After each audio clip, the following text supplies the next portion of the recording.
Greens will be campaigning yes in the referendum. All of the Greens MPs will be campaigning for the referendum to succeed. It's going to be an important opportunity for the country to take another step towards First Nations justice and show the support for First Nations people's self-determination.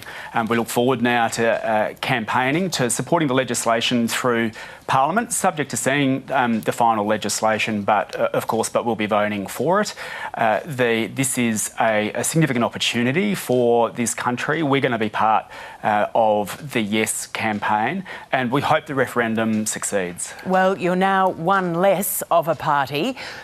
Among those who remained, was it a unanimous decision? It was a consensus decision and there was no dissent to it. We're all going to be campaigning for it.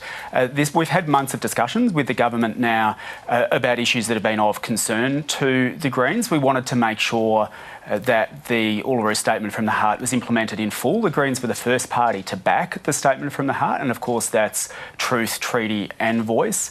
Over the last few months, we've got commitments from the government that First Nations sovereignty will not be affected. The government has put money in the budget to progress the issues of truth and treaty. We're going to be holding them to account to ensure that there is progress on all elements, because of course the Greens' preference would be to see a treaty first. We think that would be important. The government's decided to proceed in its own way. We're going to be backing the Yes campaign, but we're also going to be pushing very hard for implementation of the Statement of the Heart in full. We want the referendum to succeed, we want First Nations justice, and we want truth and treaty as well as voice. You kept using the word sad yesterday in regards to Lydia Thorpe's decision to quit the Greens, but is it slightly more than that? Are you disappointed, given that she is in Parliament with the backing of your party? She now has this Senate seat until 2028, and you've tried to accommodate her. You've had to deal with a few other issues before this one. Are you a little more than sad?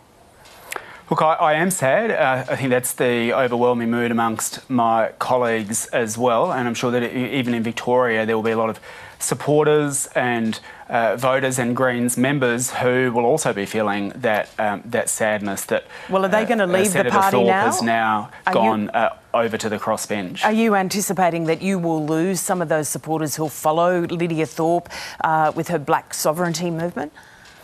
Look, no, I'm not. The Greens have got a very clear position that sovereignty was never ceded in this country.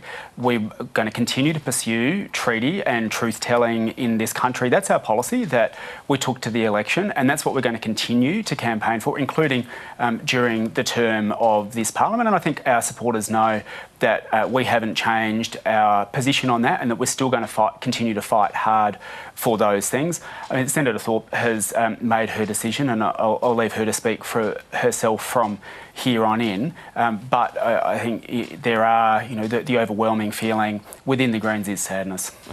The government will need the Greens' 11 votes in the Senate plus 2 more now to get legislation through. Has what's gone on with your party made things more difficult for the government?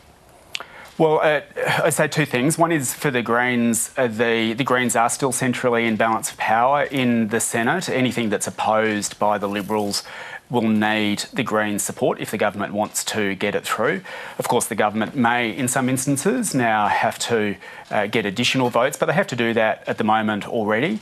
And of course, I was very grateful that Senator Thorpe made a commitment yesterday when she spoke publicly to say that she will still be voting with the Greens on climate. So the Greens are still necessary to get legislation through.